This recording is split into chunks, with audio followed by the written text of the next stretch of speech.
episode may contain language or discussions that may be offensive or triggering. Refer to the episode summary for details. Welcome to On Her Terms. My name is Charlene Ketchum, and today I am joined by Veronica Burnett. She's the creator and host of Better Days conferences, and she's also a speaker, advocate, and coach.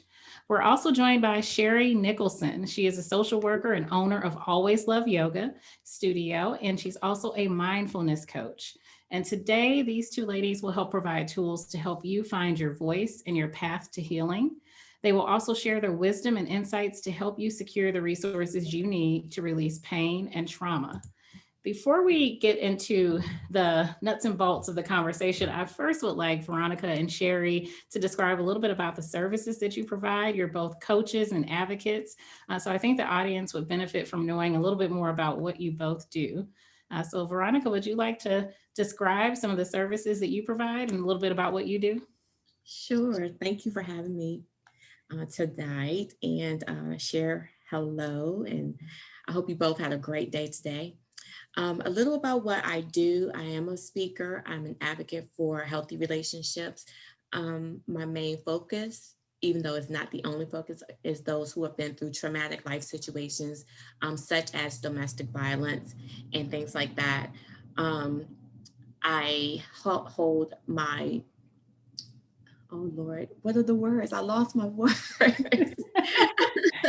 Hey, if you listen to the last couple of episodes, Yeah. I mispronounced both guests. And then after she told me how to correctly pronounce her name, I mispronounced it 2 more times. Oh, wow. And that's episode 4 and 5. Episode 5 is where I mispronounced like 3 times, and we didn't edit it out. We just kept it in there. But okay, so what I do is I have individual and group coaching, and I can do that virtually from my home. You can do it from your home. I'm holding 2 group sessions right now, one for a group of ladies who've been through domestic violence, and then another group, and it's just to lead you to a transformation. So that is my main focus. And I've been a guest speaker on different radio shows and interested in helping others, churches and organizations learn what they need to put in place to help those who have been through domestic violence and how to better serve them. So that's what I do in a nutshell. Excellent. Thank you. Hi, my name is Sherri Nicholson. I own Always Love Yoga Studio. I kind of turned my compassion fatigue into entrepreneurship. Professionally, I was a social worker who primarily worked with children in and out of juvenile detention centers. The population where most people usually don't work with. Through that experience, I acquired career fatigue. I started experiencing anxiety, depression, and panic attacks. And I found a holistic way to heal myself through yoga and mindfulness practice. And during that, I had an aha moment of, wow, this is something we need to teach our kids. We're not teaching emotional self-regulation, especially in the school setting. And so I created a program in which kids can have that environment in the schools, in which an individual is teaching mindfulness curriculum, tangible skills that the kids can take with them, either with test taking, just preparing for sports, kids that have exhibited trauma or any type of violence before they even enter the schoolhouse. You know, they carry that in with them. They don't let go of that backpack. And so expecting a student to learn after they've experienced so much things and not able to process it and get it out, you know, I was like, there's a need for this in school. And so I created a business around that and currently am teaching mindfulness and yoga activities at a local high school. So I'm very excited about, you know, turning my career fatigue into a great business that I'm able to still give back and still work with the population that I love to work with. Thank you both for the work that you do. And one of the things that I want to highlight that I think is so awesome is that you both took personal things, personal passions, and personal experiences, and you use that as a way to be able to give back and you were able to turn that into, this is what I want to do every day that has meaning and purpose for me. Because we talk a lot about, just how to, a lot of people go to jobs where they're making good money. They have these so-called good jobs, and they are miserable, and they're searching for what is it? What's my passion? I care about this issue or topic or this population a lot, but what can I really do with it? And both of you somehow found a way to put those skills to use, put those passions to use, so you could overcome that, career fatigue and everything. And I think that's so awesome. And that's a testimony that I hope other people hear and receive, because it's a lot of folks out there. It's overdue for them to do that. Yeah. And we're going to see it even more now from such the tumultuous year that we had, and just with the pandemic, and it's still not resolved. We're almost in March. I know it'll be a year that we have been teaching virtually at home. The school hasn't been open, and I'm seeing more and more children that are depressed. Even kids that were highly, on the academic scale, they are, they've lost this outlet that they normally have, and just the usual routine, not being able to see their loved ones. A lot of individuals, not necessarily kids, but just older individuals who are alone. I still want to see some of family members that I'm not able to see, and it affects a lot of us. During the holiday season, we just came through our, biggest holiday season, and as we know, that's the biggest depression season and suicide and things of that nature. And so just the impact of what goes on in the world and how it affects us as people, it's time to start identifying and finding these outlets to, heal ourselves. And finding those outlets starts with finding our voices, which is very relevant to the book that Veronica recently co-authored, Unmute Yourself. And we'll center our discussion today around that book.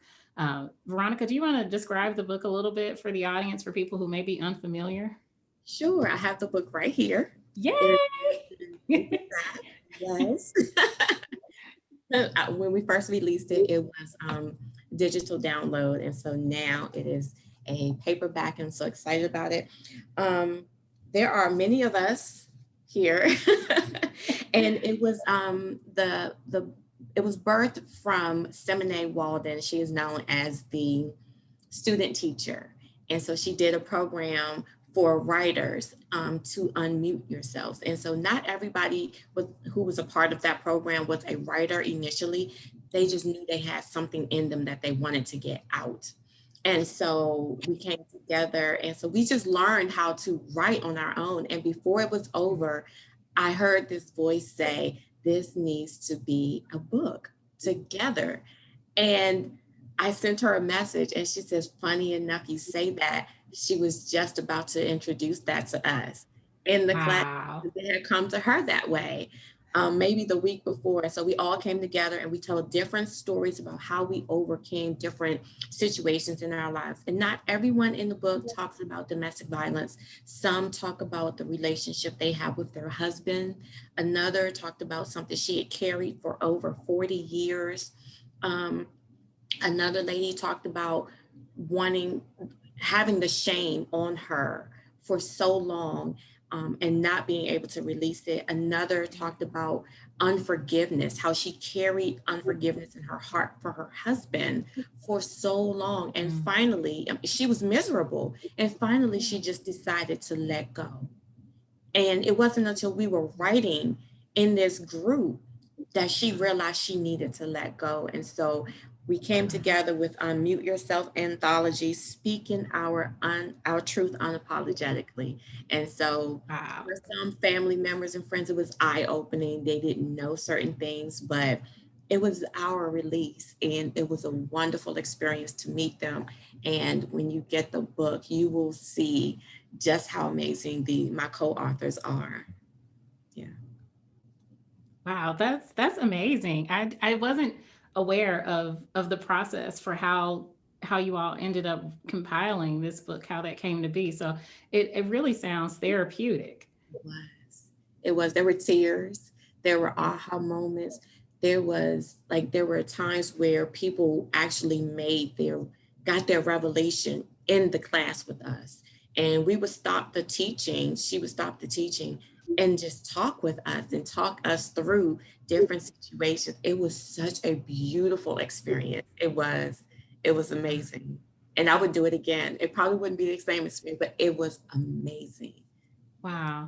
That is awesome. And it's, it's such a gift to be able to overcome vulnerability, to tell your story, because it's one thing to just to share it with a couple of folks in a room, but to actually put it, on paper and share this with the world, that's a whole nother level of vulnerability. And it Yes. really, it goes against everything that a lot of us are taught. I grew up being told what happens in this house stays in this house. And so for me, it just, even if it were minor things, if I mean, really minor things. You don't go and tell the business of what's going on in the household, because that's I don't know if the parents view that as an act of betrayal or what. But you grow up being conditioned that you don't talk about what happens in this household, and then you also get some conditioning that there are other unpleasant things that you just don't share with people. I know recently there was a person that I know that had to have a medical procedure. And it was just this whole ordeal around talking about what it was, which was really unfortunate for me because, if it's, especially if it's a women's thing, something dealing with our uteruses, it's helpful for you to tell other women Yes. about what's happening with you. I've Yes. suffered from uterine fibroids for many years, and I only knew what was happening with me because I knew other women who had encountered them and had complications, and Mhm. they had shared their experiences with me. So when I started having symptoms, I knew, okay, I think this is what it is, and that helped me not be so anxious and going to the doctor and asking other women, so what were your options? I know women who were kind of hurried into hysterectomies when they were younger before they really should have been. They weren't offered other options because and they didn't know to ask because no one Mhm. had talked to them about their experiences. But I was very fortunate because I benefited from their experiences and benefited from them being transparent with me and saying, Yep. this is what my condition was. This is what they told me. This is what I wish I would have known. This is what I would have considered had I known these other options. And I was able to use all of that to make a fully informed decision on how to deal with my health issues. And so I think that, we do a bit of a disservice in perpetuating that whole happens in this house, stays in this house, and that there are some things that remain unmentionables. So, Mhm. in your experiences, in your childhoods, did you all have that same mantra in your household? What happens in this house stays in this house. And throughout your life, were you conditioned in any way about what topics were not to be discussed or shared with others? Sherry. And either of you can I answer that. Yeah, I would definitely contest. I am one of those where, again, what goes on here stays here. I also grew up in a project environment where the neighborhood kind of, the village raised the kids. So if Miss Wilson on the fourth floor saw me doing something that she knew my grandma or my mom wouldn't approve of, she would, spank me and then call my grandma and let her know, hey, I spanked her because she was doing, what she wasn't supposed to be doing. And then, of course, I was getting another spanking once I got home because, again, it's like you're always a representation of your family once you leave the house, and you can't be out there embarrassing me. And I wanted to point out a key term: transparency. Transparency is so scary yet liberating. It scares the crap out of us, but once we get over like that last syllable, that C, that transparency, and we see the end result, it helps release. And as to mention, reading the book, Veronica, I was again, enlightened, like, wow, this happened to me too.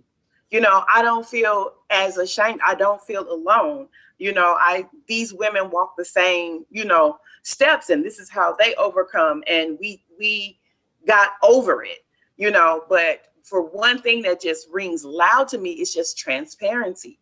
That's what scares us. That's what, you know, I don't want the people thinking I'm not raising you correctly. You know, I don't want you going out there telling the business that, you know, we don't have enough food, or, you know, our energy is off, because we are scared. We are always worried about the perception of what other people will think of us. And as adults, you know, we can condition our kids not knowing, you know, it could be our phobias that we went through as kids, or being bullied as younger, you know, and then we don't want our kids to go through this, or we try to shield our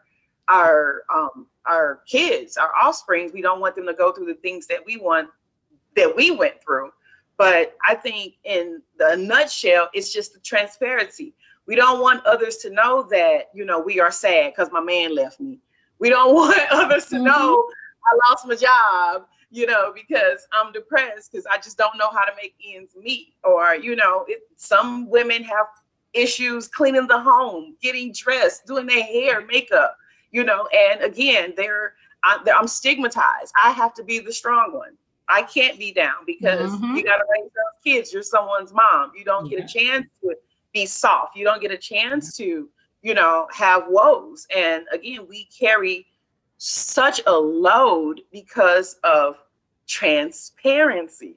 I think once the veil is off, you know, you feel liberated. I know I did, Veronica, by just, you know, what you put on. I was like, this lady, I felt like the Killing Me Softly song. Like, she read my word line by line. Do this lady know me? Okay. That's too funny. But again, it was like a touch and agree. Like, wow, you know, we can be so overcome by things and not realizing, you know, we're being victimized, or, you know, the lasting effects of it. So I thank you. You know, I even thank you, Charlene, for even putting this platform together, because the other series that you have, there's always something that transparency, even the Own Your Own Sexuality podcast that you have. I love it. Because again, thank you. You know, it's you're not supposed to talk about that. It's supposed to, you know, it's, you know, it's frowned upon. You got to be professional. You can't love. Everybody love. I can't love. We're humans. Yes, we're human. And so once I realized that became my power. The transparency became the energy to say, hey, girl, this is, you know, this is what I found that helped me, and I got to show everybody. So I'm not an expert, but I know I'm an expert of me, and I know what worked for me. And I want to show other women, like, you can do it, girl. Yes. You have me cracking up over here, Sherri. I didn't necessarily grow up with my mom telling me what happens in our house stays in our house. It probably would have been a challenge for her to say that, because I talked so much as a child. She would wake up in the middle of the night and I would be talking either in my sleep or to my dolls or someone. She would take me on the bus with her, different places, and I'm talking to the strangers, the bus drivers, everybody around me. You're going to get all of this hello that I have for you. You were friendly Barbara. Yes. I didn't grow up that way, but because of the different things I experienced as a kid, from being 4 and learning, being 4 and being touched inappropriately by another 4-year-old who didn't know any better, probably because someone else had done this to her, and we got a spanking for it. And our daycare provider did this. And so she spanked us. That's what she did. She spanked us for it. And I didn't know why I was being spanked. I just know what this little girl did. And then you came in and you beat me for it. So obviously whatever she did to me I'm not going to talk about this, and I'm not going to let this happen because I'm not going to tell you because you may spank me. And then at 5, when it happened with my babysitter's son, who was old enough to know better, I still didn't say anything because, again, at 4, this happened. And so I can't say anything because I'm not getting another spanking. Yeah. I'm not. So in that respect, I muted myself in that. Now I still talk a lot, trust me on that.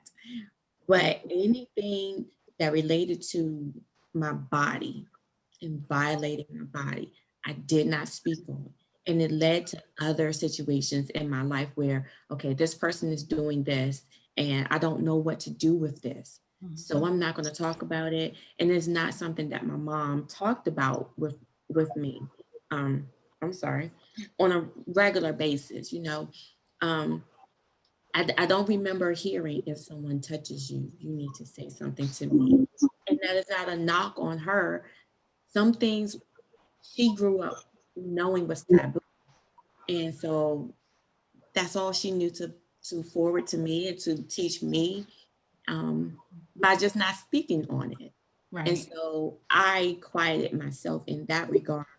Going forward, I vowed once I learned that that wasn't healthy to do, I vowed that I was going to make sure I talked to my daughter about different things. And now she talks probably more than I do. And we have this mommy and daughter time. We have a safe space for her to talk. And I told her, you know, you can come to me and you can talk to me about anything. I don't care what it is. You can talk to me as long as you have respect when you speak to me. You can say whatever you need to say. If you are upset with your mother, you can come to me and talk to me. Now, I did have to put some boundaries around this little girl because she does talk so much when she walks out the door. Everything, every little thing. So, we're at my parents' house, and she's telling them everything we've done and who's visited. I'm like, listen, you don't need to tell everything. These things, you know, so if someone bothers you, touches you, violates you, make you feel uncomfortable, these are the people that you immediately tell. So she has a list of people she can get to. She can pick up my phone and call on Duo, her grandmother, her grandfather, her best friend's mom. She can call all of them. She knows how to find them. She knows you can talk, and nobody is going to make you feel bad about whatever has happened to you. We're going to believe you. I was going to another point, but I lost my thought. So we can keep moving. If it comes back to me, but definitely talking. Yes. Oh, I got it. So my mom knew about me. She paid attention to me as an adult when I would stop talking. So she knew if something was going on in a relationship or if something was happening with me internally, I got quiet, very quiet, because I'm processing it, number one, or maybe I don't want her to know, or maybe I'm ashamed, or my pride won't let me speak. So when I was finally strong enough to move out of my parents' house, my mother looked at me one day and said, if you ever need anything, I need you to open your mouth and say something to me. And it spoke so, I'm sorry, it just touched me because she saw me and she started to understand me, even though it was as an adult that I realized it. She realized that when something was happening with me, I quieted myself, and she didn't want that to happen because she knows it's going to go into a downward spiral and it's going to hurt me in the long run. So she paid attention to me. So parents, pay attention to your children's behavior. Pay attention to yourself and what happens to you, what you do when outside forces come at you. How do you respond? And then change that narrative so that it can be a healthy response. So that's the thought I had. I wanted to make sure I got that out. And that's, as you both were talking, as you know, both of you are moms, you know, and I was just thinking about, you know, I have all of my friends practically are moms. And what's so interesting to me about the strength And also what has to be, I don't know if burden is the right word, but that's the only way I can think of to describe it, is how as a mother, there's this pressure that you can't be hurt in front of your child, emotionally or scared. Whenever, I've had friends that are struggling financially, or if they are going through a breakup, because just because you're a mom doesn't mean, you don't have, Right. relationship challenges. And you have to hide that from your Mhm. kids. And you always have to put on the mom face. I'm in control, I'm happy, everything is all good. Is that the healthy way? No, I'm sorry. I definitely have to answer this. No, because as parents, we think I'm older than you. I'm right. Hmm. You stay in a kid's place. I heard that so much when I was growing up as a kid. Girl. I was the kid who everyone said, you've been here before, or stay in the kid's place. This little girl been here before. She just, I always spoke in a different manner as a kid, and always got that, bop in the mouth. Be quiet, because, kids don't talk like that, or kids don't, and like Veronica said, until her mom said, hey, say something. That was the key. Her mom was able to identify. And again, I piggy wholeheartedly with Veronica. Parents, know your child. Know when you see a difference in their behavior. When your child is being, absent-minded or cloudiness or just reclusive. They're giving you, all of this pushback. Yes, kids go through growing pains. We all do. But if you see a significant change in your kid and you're wondering, you feel yourself saying, I don't know what's wrong with this girl or boy. Ain't nothing happened. We ain't been nowhere. We ain't done nothing. But again, have you been with your child? We cannot protect our children 24 hours a day, but we can protect them with knowledge. And that's what's important. Having a safety plan that, again, I was a mom. My first child was a girl. So of course I was on 1,000 at the time, because I too was someone who was taken advantage of. So I wanted to make sure that my daughter was safe. And even at a young age, every day I would pick her up from daycare. How was your day? Did anybody touch your booty? And she'll be like, Mom, nobody touched my booty today. Nobody touched my booty yesterday. Nobody touched my booty tomorrow. Like, it was hilarious, because this little girl, like, I annoyed her because I literally would ask her, did anyone touch you inappropriately?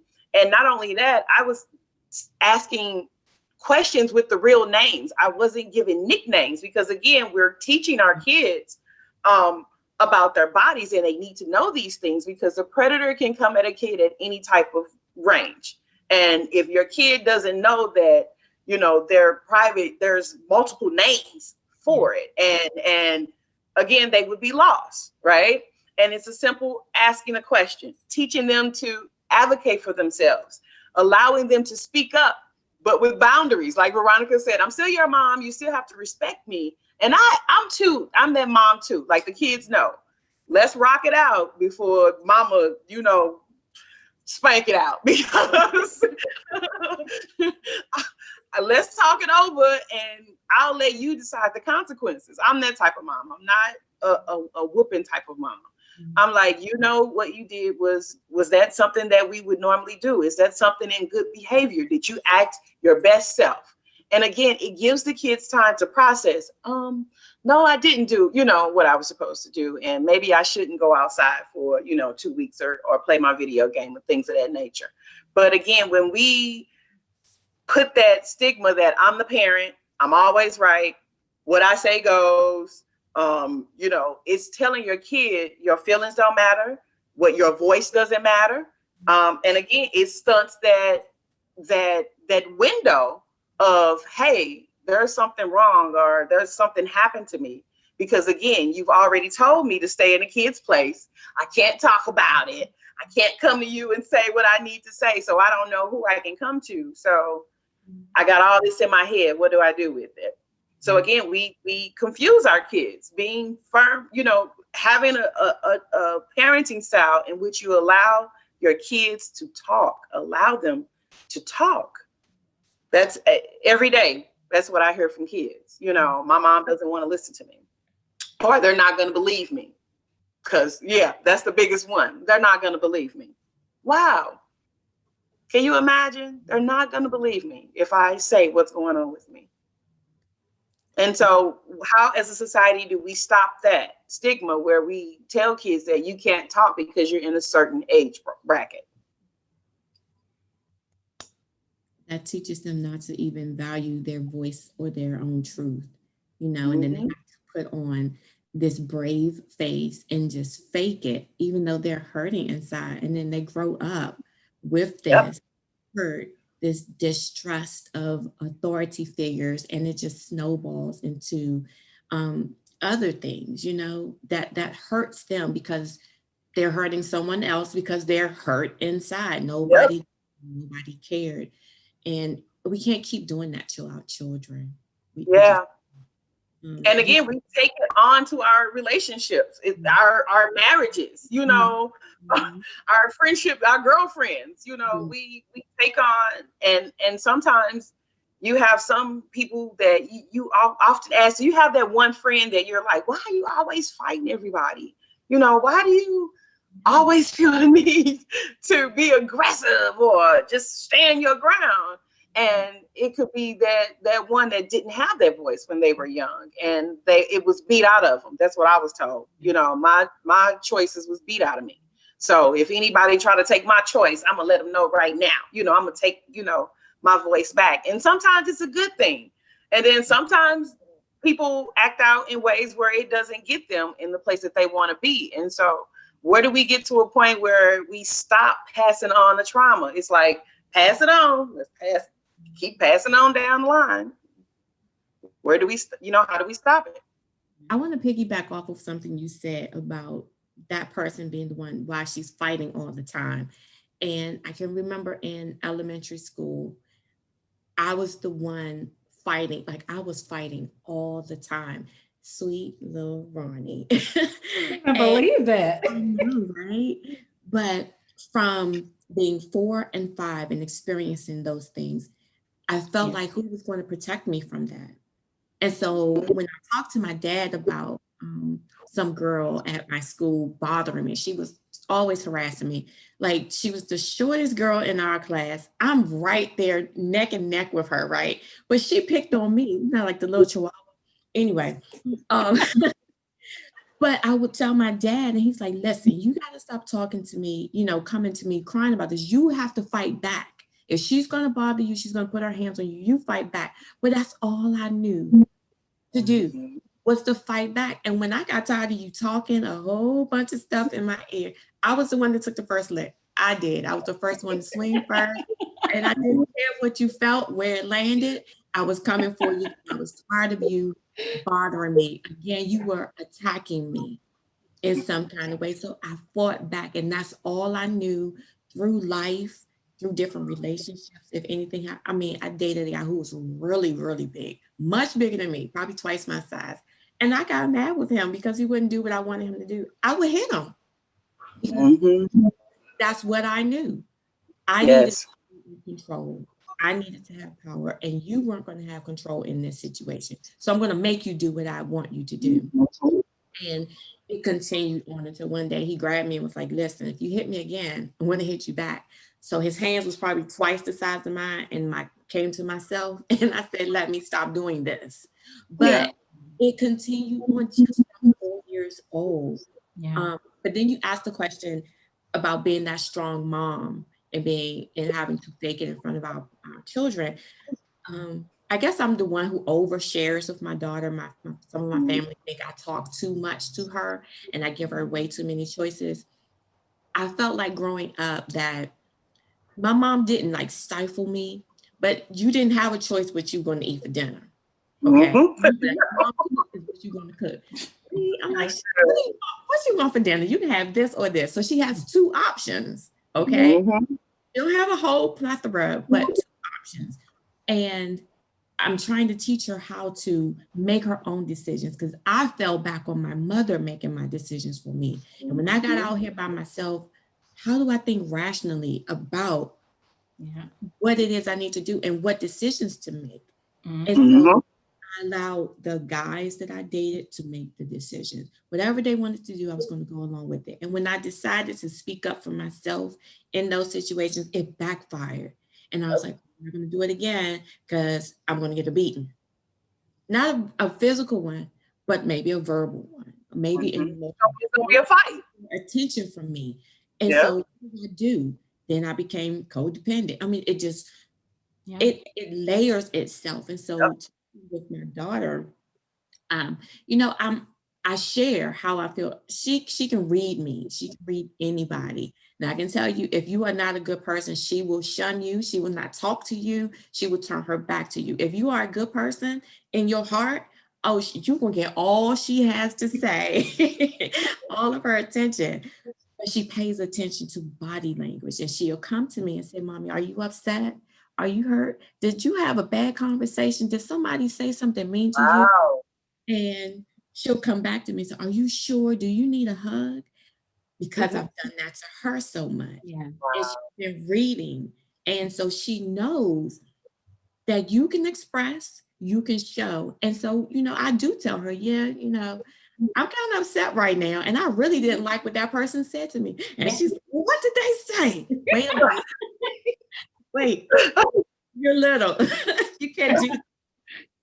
But paying attention to your emotion and being able to put a word to the feeling is so important. And we aren't always taught that. And I want to make sure she sees that in me and knows that I can be that example for her so that she can continue on being healthy as possible. But, and it's all about breaking that cycle, and undoing those unhealthy habits, because we replicate what we mimic what we've seen.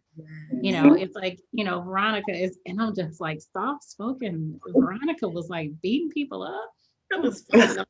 Okay. Stop on the playground, in the bathrooms, in the hallway, cafeteria lines. It didn't matter. Oh my goodness. All I needed was an opportunity. That's it. I mean, but that was how you reclaimed your control. And for me, I didn't have anything that was traumatic that directly happened to me, but it took me going to therapy to realize that I still experienced trauma because of the things that happened to others in my house. And and so, because if somebody had asked me, did I have a traumatic childhood or did I experience trauma, I would have said no. I got spankings, but I deserved them when I got them, and I wasn't beat. But so that wasn't an issue, but because of other things that happened in my household growing up. And when I first went to therapy, and I went to therapy for grief counseling after my father and my best friend passed away. So I wasn't even there to deal with childhood things. But, the therapist wanted to talk about my childhood, not just mention some things in passing. And she said, oh, let's talk about that a little bit more, because you said you didn't have any traumatic events happen in your childhood. Like, I didn't. Well, having a step parent who's addicted to crack cocaine is a trauma. Having this person steal money and food from your household, these different things, those are traumas. And I was like, that was just how it was. And it wasn't unusual, because a lot of my friends, and this was in the 80s, a lot of my friends, they had the same situation too. I was blessed because my mother wasn't an addict. So, my mother was able to take care of us, even though she was having to navigate life with this person who was very ill and abusive. So I didn't look at it as though I went through a trauma, because this person didn't directly do anything to me. But it was. And then when we started digging, and I've been in therapy since 2008. And at the time I went, a lot of people in my family talked about me and said I needed to just pray about it, and just all this, shaming that people tried to do. And I think some of it was to be helpful, really. My mother in particular was just like, you just got to keep moving forward. It'll get better. And I think a lot of people say that because that's all they know. And that was her coping mechanism. Yeah, that was her coping. And she's like, you'll get through this, because she's like, you have no other option. But you do something with it. All that hurt goes someplace in you. And for me, it manifested in panic attacks and insomnia. And I was like, and it took people around me to say, Charlene, you need to go talk to somebody. And so that's when I did. But it was in therapy after all these years, we're peeling things back. I mean, I was 5 years in before we really started talking about deep childhood things, because I was still programmed that I don't talk about certain things with folks outside the family. And so, as even with my therapist, who I absolutely trust, it's like, and that's not my business to tell, because it didn't happen directly to me. But it does if you're in the house. Yeah, it happened to you too. And so my way of taking control back has been, I'm going to preempt things. So before you even get me into a real vulnerable spot or back me into a corner, I'm gone. So I do that in relationships. Like in episode 2 or 3, I said, I've dated dozens.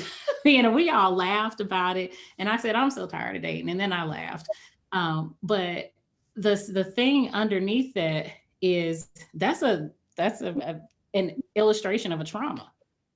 Because when you're in a situation where you automatically, the response is the flight. Some people fight, some people flee. I'm the person that when I see some signs and I'm feeling like, okay, maybe this isn't going to be good for me, I'm going to go. That's not a healthy coping mechanism either. And so I think that we have to recognize that, trauma manifests in different ways, and the way we cope and the way we reclaim that control, it looks different for each one of us. And once you put a name on it, like you said, that transparency, Sherri, that's real, because once we can be transparent first with ourselves to say, this is what I do and this is why I do it. There's power in that. And not letting people take your voice just because you are uncomfortable with it. I acknowledge you. I get it, but that's for you. That's your walk. I gotta address this because I gotta do what's best, for me. And once you take that power, trust me, you'll be like, you'll forever, speak up, because you don't have the fear of someone knows my secret, because guess what? I know my secret. I'm okay with my secret. I've worked through it, and there's nothing that you can say that'll change, how I feel about that. And that's when that transparency is open, and you're not like ashamed about it anymore. That's the power of it. That's why it's like transparency. That's a cool word. It goes both ways. Yes. It absolutely gives you your power back. Absolutely. Yeah. And I mean, you almost get indignant with it. I can remember my brother saying to me, I'm going to tell mom that you did X, Y, and Z to me. I'm going to tell her myself because I don't want you to tell my story for me, because you might mess it up. You might add something to it or take it away or make it smaller than what it really is or make it larger than what it really is. I'll tell my own story. Yeah. I'll tell it myself the way I need to tell it, with all truthfulness and transparency that goes along with it. That's the power that you get back, and no one can take that from you ever. Absolutely. Yes. I mean, and repressing it. I mean, we see, I always read, and I'm sure that both of you have run across these sort of statistics as well, but just seeing the prevalence of post-traumatic stress syndrome, particularly in the Black community, whether it's the result of living in poverty or just being Black in America. It's just, when we look at the rates of PTSD that will stem from 2020, and people think that you have to go to war, physically go to Afghanistan or Iraq to have PTSD. War is a lot of different things.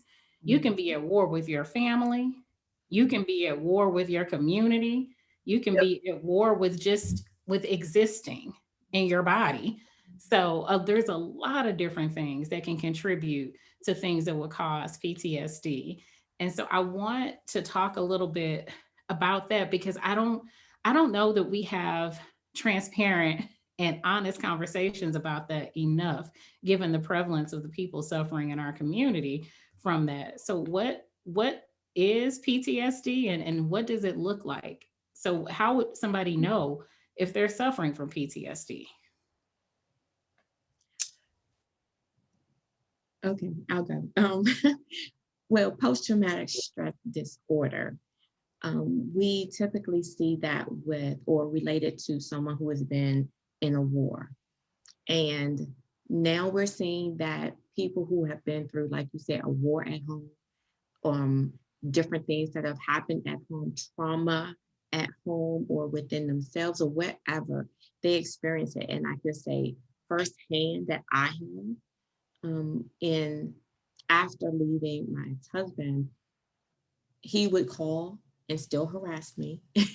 And he would leave messages on my phone, and I would hear them, um, or I would have talked to him. And then that night or the next night, I would hear his voice say my name, and it would shake me out of my sleep. I woke up one night huffing and puffing like he was right there, and I knew he wasn't because I was at my parents' house, and there's no way he could get in there. It's like Fort Knox.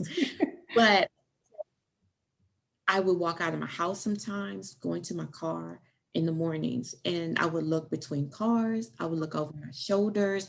I would turn around and make sure he wasn't following me, make sure he wasn't in a different car.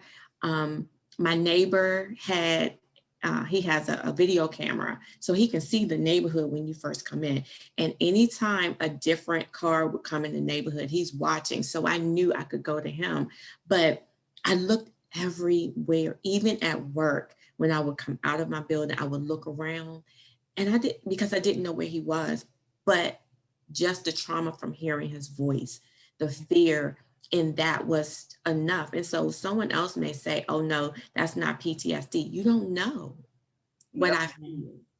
You don't know how it makes me feel, how anxious I feel when I see his name on my phone, or when I hear his voice, or when he leaves a text message for me.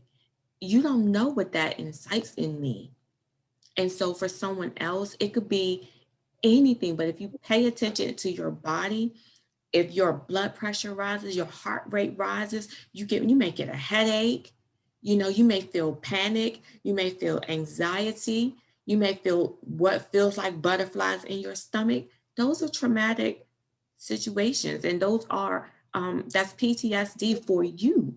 I don't know if there's a spectrum because I'm not a PTSD expert, but I know that it exists, especially in people who have been through domestic violence and who have been through childhood violence and molestation and different things like that. I know it exists, but we need to talk about it and let others know that it happens, and you can't keep it inside of you. You absolutely have to talk it out. And one thing, I'll stop in a second. One thing I wanted to share, one of my friends is a grief specialist, and she talks about having a self-care plan when grief starts to creep up in you, especially during the holidays or special days for you, when you've lost a loved one, when a kid has lost a pet, and you can see this sudden change. And I'm going to read to you her self-care plan. It's just 5 different things. First of all, she says, think about all of your favorite things. Think of all of your favorite things. Take note of everything that happens around you and to you. Share. So share with your support group and your accountability partner. Make it visual. So all of these things, you write it down and you put it somewhere where you can easily get to it. It has to be accessible to you. Put it on sticky notes somewhere. Write out scriptures that help you, or affirmations that help you. Different things that you know is going to bring you back from that deep abyss that grief can take you into, or that deep abyss that PTSD can take you in despair. And then she says, be consistent. So when you have this self-care plan, every time you feel a trigger, go straight to your self-care plan. Don't divvy from it. Don't go to the left or the right. Go straight to your self-care plan. And if you don't remember that you have it, remember a friend. Write your friend's name and know that you can call that person in your support group or your friendship group and say, listen, I'm having this trigger and I need you. I need your help. Remind me of what I've said to you. Those are ways to combat some of the effects of PTSD. I know it was a long way around the answer, No, but that was, those are, thank you. I Yeah, love, you gave awesome tips. yes, I love that she shared that with me, and I hold that truth to and share with other people, because you just never know when you're going to need it. And it doesn't have to be PTSD. It doesn't have to be grief. It could be just sadness or Yeah. depression. Mm-hmm. And you find yourself going downhill, go to your self-care plan. And it looks different for everyone, but have your self-care plan and put it somewhere where you can get to it. Yeah, I love the proactive nature of that, because so often we're just reactive to Yes. things.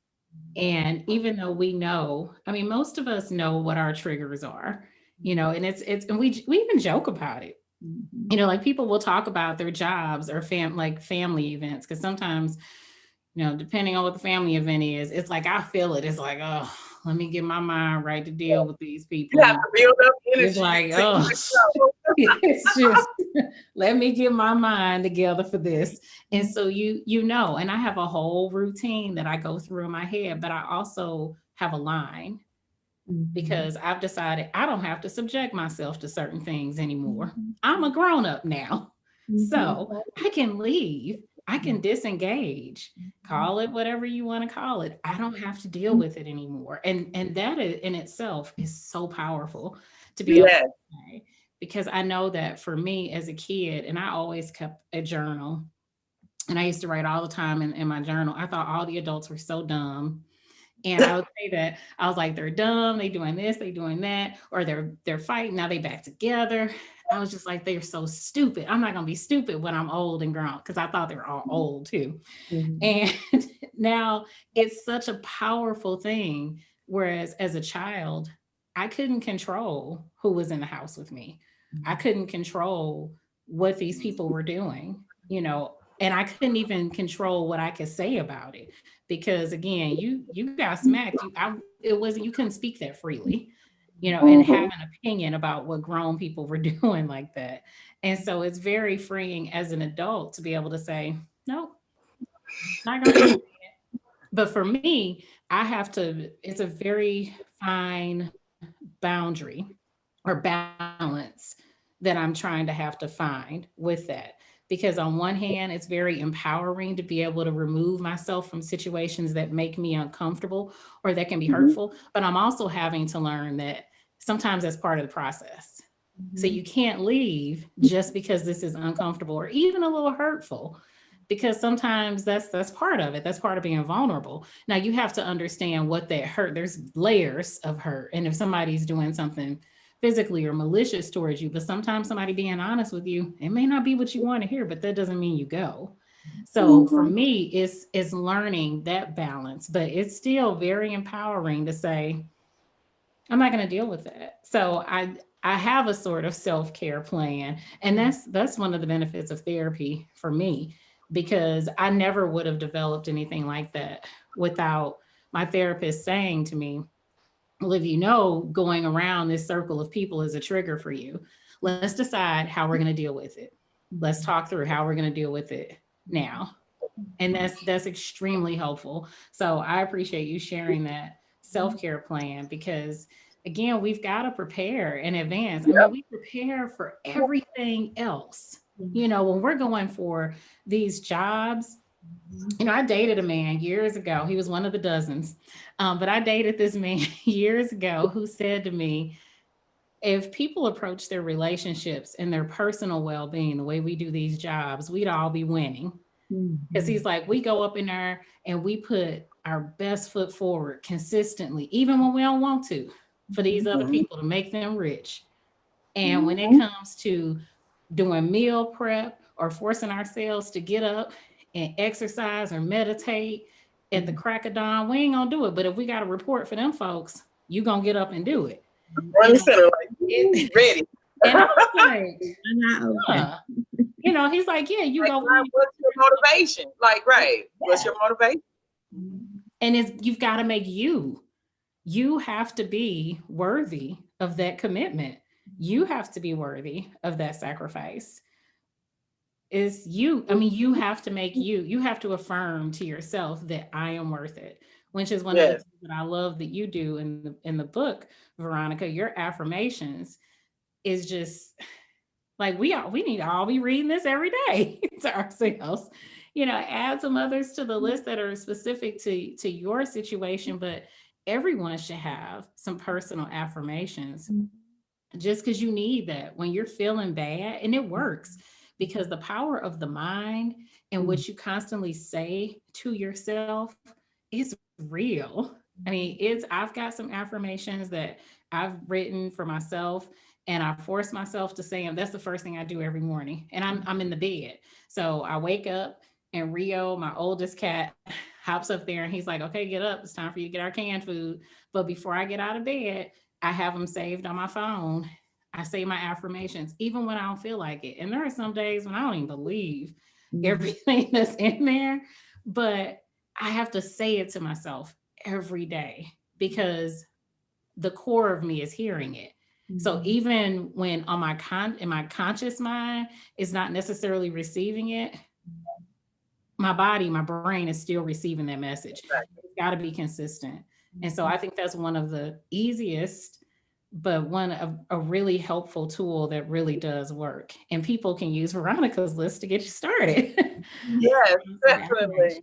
That changes often. Add something to it or rearrange it. But I was just sharing with a group last night where you have to have these affirmations because you don't always think that you are moving in the direction that you want to go. And even though all of these things happened to you by someone else's hand, it wasn't your fault that they decided to do whatever they did, say whatever they said, neglect you, whatever the situation was. It wasn't your fault that they decided to do it. And so it doesn't define who you are. What defines you is what you think of you and how you think of you. So let's change the narrative. Yeah, I did get abused, but you're not the abused anymore. Yeah. You are a survivor. You are an overcomer. One of the things that my therapist told me when I talked to her about, I felt like I was blaming myself for the situations that had happened because I'm so sweet, I'm so nice, and I'm giving. I mean, listen, I have financed cars for people. I have purchased business equipment for people. I have purchased plane tickets for people thinking that they were really traveling. I have so many different things I've done for people because I believe in the good in everybody. And so I said, I don't want to do that anymore because I'm just going to be taken advantage of. And she says, no, don't change that about yourself. Yes. You are a giver. You are loving. You are beautiful. Kind. You are amazing. And I need you to see that it's okay for you to be that way. Put boundaries around it. Yeah. But it's okay for you to be that way and say that about yourself. So now when I talk to people, I say, I am amazing. I am awesome. I am that girl. Okay. Yes. That day or not, I am all that. And you need to sit and talk to me because I can help you. But you have to have that confidence in yourself. Some days you don't feel confident, but if you keep feeding it to yourself, you will. You absolutely will. And I'm glad she told me that because it makes it easier for me to be vulnerable enough. Sorry, these braces do it every time. To say those things to my daughter without me feeling icky, like I'm giving too much. I can say to her, girl, you are beautiful. You are so smart. You are such an amazing daughter. And she will tell everybody, I'm my mom's best gift ever. She knows it because I've said it. But she's got to learn to say those things. Yeah. So. Yeah, because we're taught that's bragging. And it's like, why shouldn't we brag on ourselves? You know, it's like, why? I'm supposed to wait on somebody else to wake up and tell me how awesome I am? Like, it's just, and once you practice it, it becomes habit for you to say, yeah, I am pretty dope. Okay. I don't have to wait on somebody else to acknowledge that. And we can't change ourselves because of this world. You know, just like we need to find our voices and talk about our pains and traumas, we also don't need to mute the good in ourselves because other people don't always do right. Think of all the talent that we would miss out on what if Prince mom and dad told him he could never play his guitar or in his band? What would we be as a people? I'm sorry, I'm a Prince girl, lost. I get it, but what if Prince mama was never satisfied? Really? And told him, not you can't go to not another musical nothing. You know what I'm saying? Why? What if she killed that spirit? You know, we wouldn't have these amazing people that we have today, and they find a way to overcome just about anything. Yeah. We know Prince's life, and look how amazing he was. And we see a lot of people, and you be like, I didn't think that they, you know the term, you don't look like what you've been through. Girl, yes. You don't and look like what you can be a blessing, you know, because even as amazing as Prince, you know, one of the best that ever was and ever will be, but I'm sure he, you know, there were some morons who rejected him. Yeah, they said he was, what is he, whack? We don't, you know, what style is that? You know, they said a lot of things about him, but you can't deny his talent. But and he knew he didn't deny it. Yes. Yeah, he was so confident in himself, like, I can pull off some heels and I'm a man and some eyeliner and I look way better than, yes, exactly. And we all ate it up and we all loved it. And never, if you think, you know, if I would never think that he would not be confident. I was like, I could never see Prince depressed or sad. Like, I'm like, do he have a bad day? You know, I'm sure he did. Yes. You know, I'm sure he did. And again, his parents went through an abusive, you know, relationship and the traumas that he went through, but it didn't stifle his talent. And I remind kids, you know, no matter what you go through, it does not stifle your talent. Your talent is always going to be there. What happened to you is not you. It's not who you are. You know, that's not your demon to carry, you know, and you can overcome just about anything, but you got to put in, can't nobody do it but you. Can't nobody do it for you. I can give you all the tools. I can show you what to do, how to breathe. But when I'm not there, you're going to need to know how to put this in practice.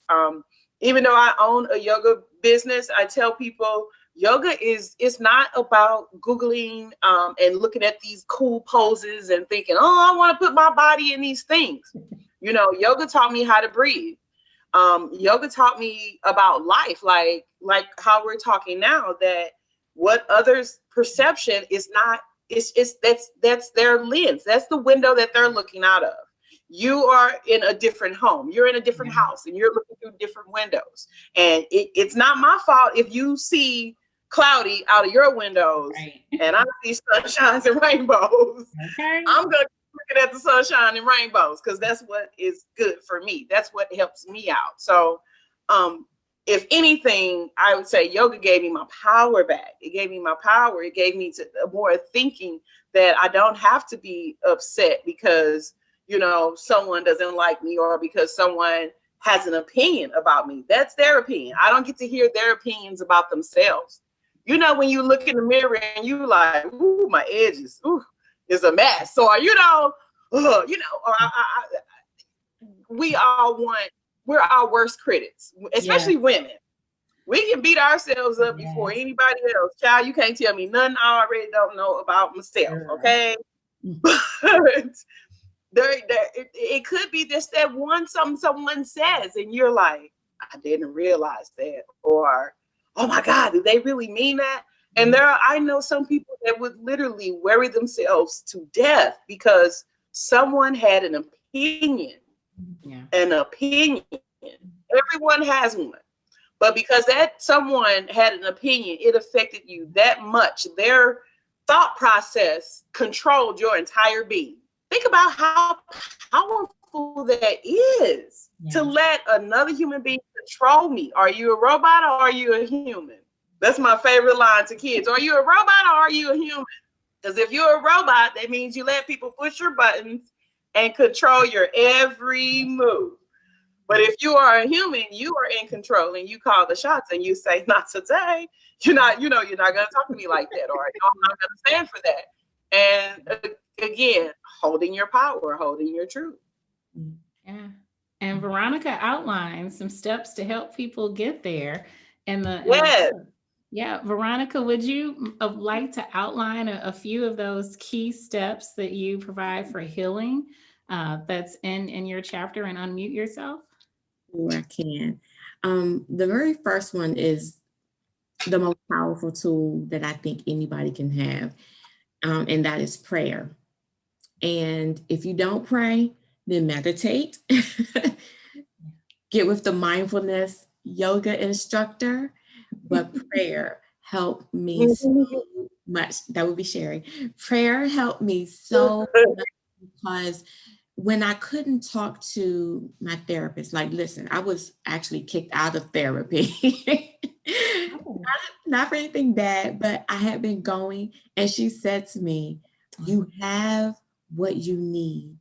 You have everything you need. You do not need me anymore. Now I need you to use what you have and put them to work.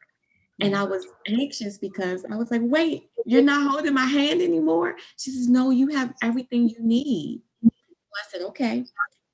I mean, the very last day I went, I thought this was just going to be another routine. She said, no, you're done. What? So afterwards, I have a therapist to talk to. So I talk to God. And so when I pray, it's like this is a conversation. And I talk to him like he's sitting right beside me in the passenger seat in my car. With prayer, you don't have to be all eloquent in speech. You don't have to have all of the right words. You do not have to speak the King's English. You do not have to speak with the ETH at the end like my daughter thought we did when I was a kid. You don't have to be special and use flowery words. You can sit and talk to God just like we're talking right now and say, I need your strength. I need your help with X, Y, and Z. I don't know what I'm doing. This hurts me. Get that person over there because they did this to me. You can say all of those things to him. And guess what?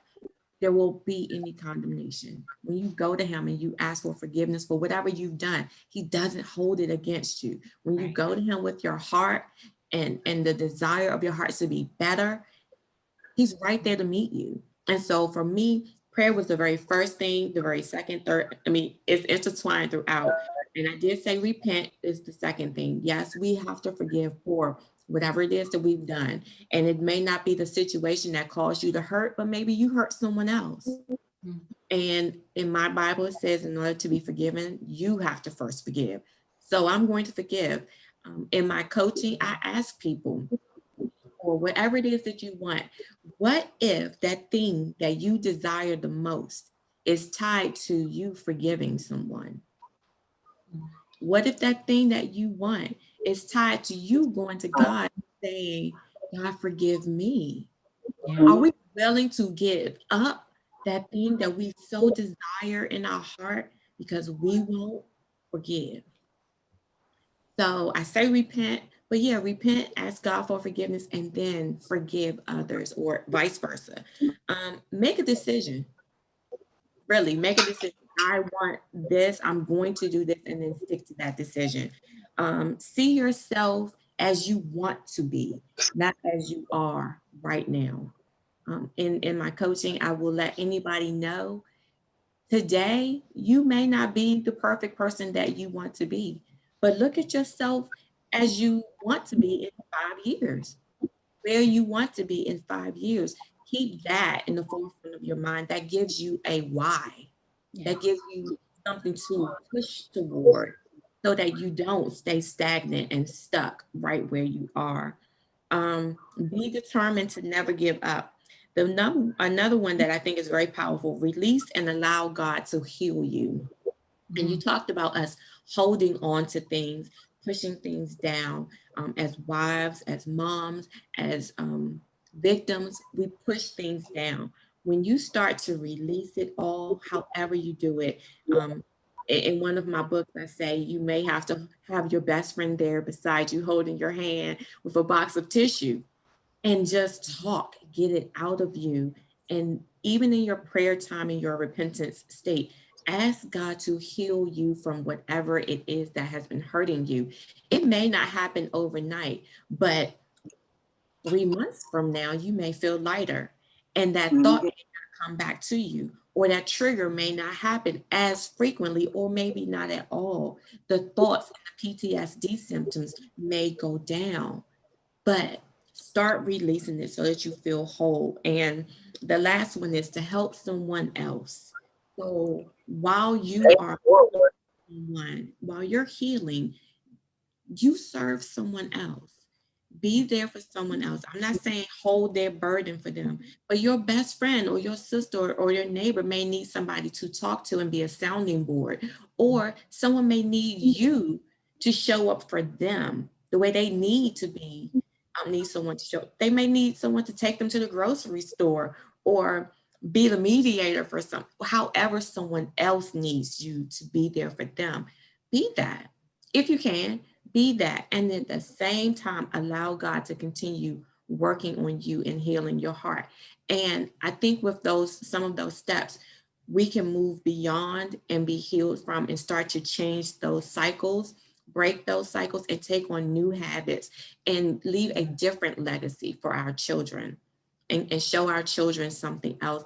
Our communities can start to change when we start healing and serving each other, rather than being in these individual bubbles everywhere, not talking to each other and not sharing, not helping. Like you mentioned earlier that you didn't know that other people experience the fibroids. One of my friends didn't know that her mom and her aunts had hysterectomies until she was about to have one. And nobody said anything. Yeah. So she's about to go have surgery, or had surgery, and that's when she found out that her mother had one. Why don't you know? That is nothing to be ashamed of. Right. It is to help the next generation so that they can avoid some of the pitfalls and bad situations that we've experienced. We can't prevent everything, but we can absolutely give tools to them to help them stop the process or stop the cycles before they get too far in them. And so those are some of the tips, and hopefully, you can adopt some, whatever it is you need. I say, take what you need, use it, and share the rest with someone else. Absolutely. And even if people feel like they can't implement those things on their own, fortunately, that's the benefit of having access to counselors, social workers, coaches, and therapists. So for people in the audience, because there are a lot of people who are new to mental wellness, they don't know the distinction between what's a therapist, what's a counselor, what's a coach. So if you could, both of you, could you help distinguish the different types of mental health professionals?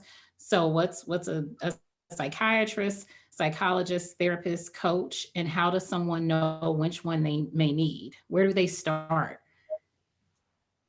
Sherri, I'm going to toss the ball to you. Okay. Well, if you are fortunate enough to have insurance, definitely start with your insurance providers. However, there are different avenues that you can take, where now there's a lot of free therapy out there. And again, it'll help you kind of navigate which route you want to go. One I would love to refer is Behavioral Health Response, BHR. Just Google it. It's a 1-800 number. It's nationwide. And they will definitely connect you with the right type of therapist, whether it's a psychologist that is just talking with you about different disorders you have, or a psychiatrist that is able to actually prescribe you medication to regulate. And a coach is just someone that you have that will basically help you on a day-to-day basis. So this is someone that you would probably meet more frequently than you would meet with your mental health therapist, but they give you different little life hacks to just get through it, process. If you're stuck on something and just can't quite I don't know which way to go. I don't know. This is a resourceful person that'll kind of help you, get you motivated and in the right direction. She gave it all. Perfect. Yeah, excellent. And the only thing I would add is that you can combine those resources. Like I have a therapist, and my therapist is actually a psychiatrist. And the reason I ended up choosing her is because initially my panic attacks were so bad, I didn't know if I needed medication or anything. So I wanted to choose someone who would be able to prescribe if I needed that. But interestingly, and I know a lot of people steer away from therapy because they think, oh, they're going to medicate me. Even though I went to a psychiatrist, one of the first things she said to me was, you're grieving, but I don't think that we need to do any medication. And what she had me start doing was breathing. Sherri, you mentioned breathing. We did breathing exercises, and she told me to start to breathe when we identified my triggers, and we talked about breathing. She taught me how to breathe. She taught me how to be aware of how my body was feeling when I was starting to respond to a trigger, which helped with the panic attacks. She also asked me, what do you like to do? What relaxes you? And so her prescription, so to speak, was to go to the park and get on the swings. Like getting on the swings has always been very relaxing for me. Like getting on the swings, and especially if I close my eyes, because then if you close your eyes, you really just feel it. And that is so relaxing. It can be kind of scary too. Especially, y'all know there's crazy people around and stuff, but it was very relaxing for me to do. And that was the prescription, to go to the park, go get on the swing, spend 10, 15 minutes journaling, those sorts of things. So I want people to know, don't be afraid to go to a psychiatrist because you think they'll automatically put you on medication, because that's not necessarily the case. More and more are prescribing mindfulness in yoga. I get calls all the time. Like, is it normal now that, or do you take insurance? Because my doctor told me to do yoga to, combat, and again, yoga definitely helps you physically to stretch and become more limber. But the breathing part, I know people are like, we breathe naturally. Yes, we do. But when you make a conscious decision to, open your lungs just a little bit more and to push out air just a little bit more, and you're thinking about it, you're actually exercising your brain. You can go in club fitness all day long and you can pump all the iron that you can get, and you can get that waist snatch, honey, and you can have those muscles and look great. But how do you work out your brain? No one knows. We're not taught that, because our brain does so much for us. When was the last time that you thought about blinking or swallowing or breathing, for the matter? So when we put an effort into, I'm going to listen to my breath. I'm going to feel for my breath. I want to know what it feels like. Is it hot breath? Is it cold breath? Is it shallow?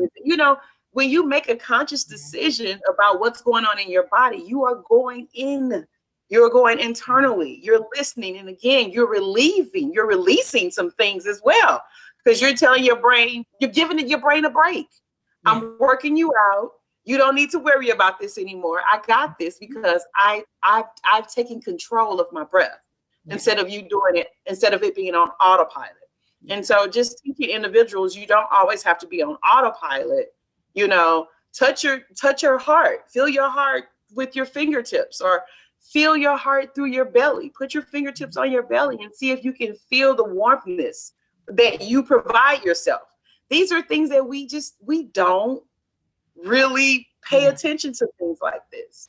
Even just simple as your tea, your coffee, your water. Use your senses. What does the cup feel on my hand?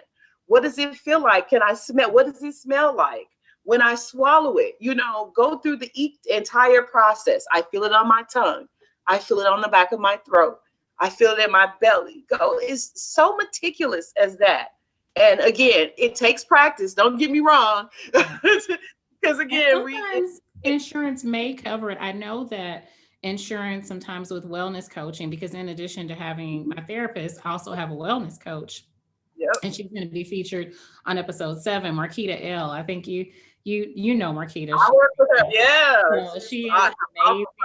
She is amazing, amazing, amazing. And insurance will reimburse through the use of the flexible spending account, and they also call them healthcare savings accounts. Mm-hmm. So insurance companies are becoming more aware that these things, by reimbursing or providing coverages for certain wellness programs like wellness coaching, they're able to help people prevent and address other conditions. Mm-hmm. And it's a lot less expensive for them in some of those instances to do it that way. So I would definitely encourage people to look into whether or not their insurance company would reimburse, or if they, through their flexible spending account or healthcare savings account for wellness coaching. I know the wellness coaching programs have to meet certain requirements. So generally things that are related to pain management, weight management, stress management, those are definitely components that they look at for reimbursement. So definitely call. I always say, even if you don't think it's something that's covered, you need to call and ask. And if it's not covered, you need to ask if it's something that could be reimbursed through your flexible spending account or healthcare savings account. So definitely call and make that inquiry.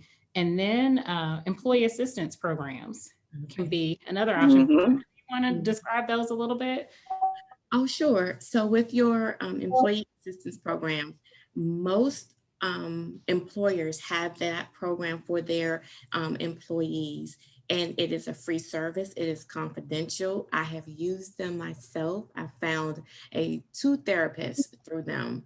Mm-hmm. And usually what they do, you can have like 2 or 3 free appointments, and then the therapist will let you know whether you should continue with them. Some of them do accept insurance, so you can talk to them. My therapist did not accept my insurance at the time, but she worked out a deal with me where I paid half of what her rate was because I had to pay out of my pocket.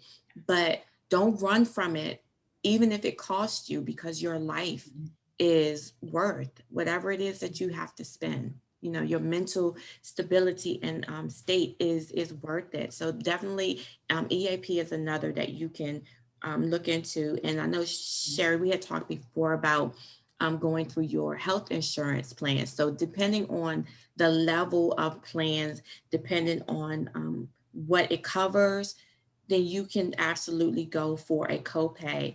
And I'm not sure if all of them do this, but for children, I'll just put this out there. I don't have to pay anything for my child to see a therapist. And they really? Oh, I wow. get this covered through my insurance. I'm just thankful to God. I hope that I'm not jinxing it, but well, I know for a fact that BJC just started a new program where they are offering free mental health services for children. Mm-hmm. So it's just Google it because it's not. Yeah, it's. I was just in a meeting last week with a group of social workers, and we did. They did announce that, and so knowing this trend, what we're seeing, mental health is very popular now. We have celebrities that are like taking it by the bootstraps. I know, Taraji P. Henson has an awesome mental health platform on Facebook, in which she's talking about how she experienced, almost taking her life during the pandemic last year. And again, someone as cool as Taraji P. Henson, we talking about Cookie Lines here, from Umpire, who is struggling, just like us to keep her mental health sound. Another person that I love to follow is Charlamagne the God. He's a radio host. He wrote a book that says Shook One, Anxiety Playing Tricks on Me. And he speaks a lot about it. He's one of the hosts of The Breakfast Club. It's a morning show, hip hop morning show. I'm a big hip hop head. So I like the fact that he's talking about this in an environment where mental health is not really considered a cool thing. in hip hop and rap and artists. And so these people that are coming out more and talking about it more, I applaud it, because again, it's showing this younger generation that, hey, these issues are here, and you need to try to address them now, while we have all these type of services, because this does exist. And I didn't grow up with that. I'm a 70s, 80s baby. They didn't talk about that in the raps. They wasn't talking about, I'm going to see my therapist and taking self-care and all this other thing. They're writing books, and doing interviews. And so I love that the world, we have evolved so much that there is so much access. For anyone that's listening or watching this, just know that there is access to mental health. There is access to mental health, regardless of your United Way. Sherri, do you know of the United Way line? If people could call it as a resource. Yeah, so you can call, you pick up your phone, dial 211. So it's just like a 411 back in the day when we used to dial 411. It'll tell you the weather and just a lot of important information. So United Way has a 24-hour line that you can call from your cell phone or whatever, and all you need is a zip code, whatever zip code you are in, and they will find you any resource that you may need, from either mental health or food pantry. Even if you want your dog or pet spaded, or you don't have food for your pets, energy assistance from A to Z. Like if you need help moving, literally, picking up your apartment, going to the next apartment, that there is resources out there. And so definitely connect with United Way. The United Way is a good one. That's a nationwide resource that anyone can utilize, and also start with your primary care physician.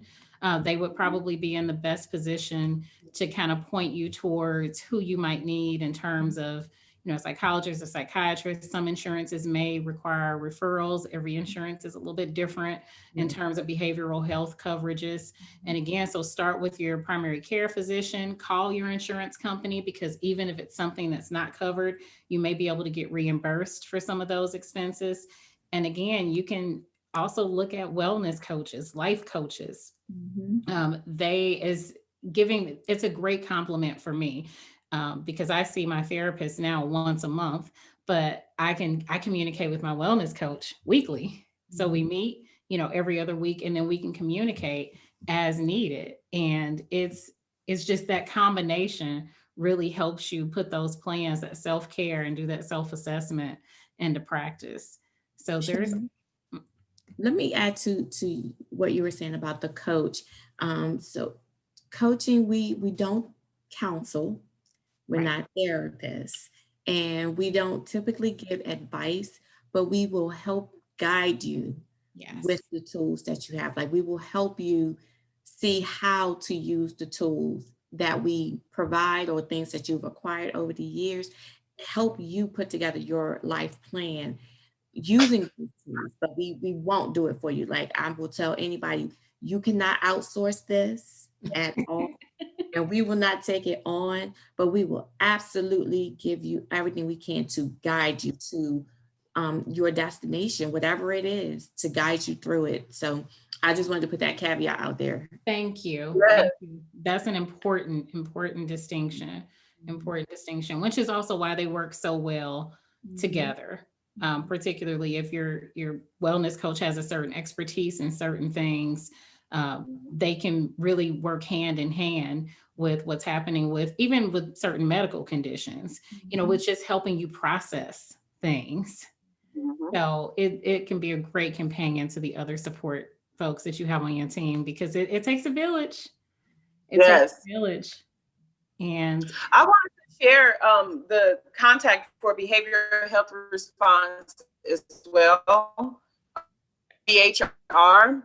So if anyone is interested in that, it's 811-4760. It's nationwide. The local number, 314-469-6644. And again, you call them, it's a 24. counseling line. Someone is there to help you. If you need someone to dispatch to come to meet you, they will actually dispatch people to you as well. So now they're in St. Louis area, aren't they? They're just based in they just serve the St. Louis area? No, it's national. I just gave the 800 number and the local number. But excellent. Okay, so behavioral health resource is a national resource as well. And so all of these, for the audience, all of these resources will be listed in the notes on the YouTube page, and then also at she.confidential.com. If you go to she.confidential.com, then go to the podcast, then season 1, and then select this episode, which is episode 8. You will pull up this episode page and you'll have all of the contact information for Veronica and Sherri, as well as the links and phone numbers for all of the resources that we've identified in this particular episode. So everything is there for you. So if you're listening while you're driving or while you're working, you should be working. So if you're listening or watching while you're doing something else and you can't take these notes, everything is at she.confidential.com. And I've also got a link on there for you to purchase Veronica's book, Unmute Yourself. You can purchase it at Veronica's website. And Veronica, if you want to say your website, you can, and the link to her website is also on she.confidential.com. But Veronica, what is your website where people can go and purchase your book? Yes, my website is simple, veronicaburnett.com. I thought that's what it was, but I was like, let me not mess it up. I'm gonna have her say what it is. Veronica Burnett, no E on the end, veronicaburnett.com. And you can find my publications there, my vision journal, that's on there. Upcoming events, my blog is on there, and ways to reach me, to make appointments, to talk, to join the newsletter. All of that is on the website. Excellent. Thank you. And you all can find all of the social media handles for both of these ladies in the notes section for whatever podcast platform you're listening to. And if you're watching on YouTube, it's in the notes section, or you can go to she.confidential.com for their contact info and all of the resource links for this episode. So I thank both of you ladies. This has been and so for the audience, I have to tell people we're having to re-record this because Charlene, that is me, forgot to change the settings in Zoom so that we recorded our individual screens as opposed to just the speaker. So we first recorded this back in October and we had to re-record it now in January 22nd. So I'm so happy that I got to see these ladies again because we bonded during our first recording and everything. So I've only seen them on social media since then. So this is nice that we get to come together again. And after I did that, I've never forgotten to check the settings again. So, and I didn't flub anybody's name.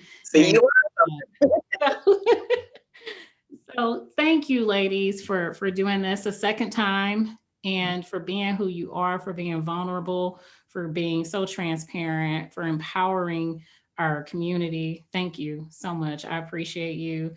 And y'all are awesome. But you know that, right? Because you're supposed to tell yourself that every day.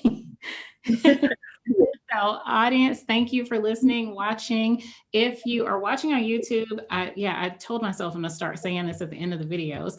If you enjoy the episode, which I'm hoping you did, if you don't, just don't do anything. But if you like it, like the video, share with your friends, make sure you're subscribing so that you get alerts for new episodes.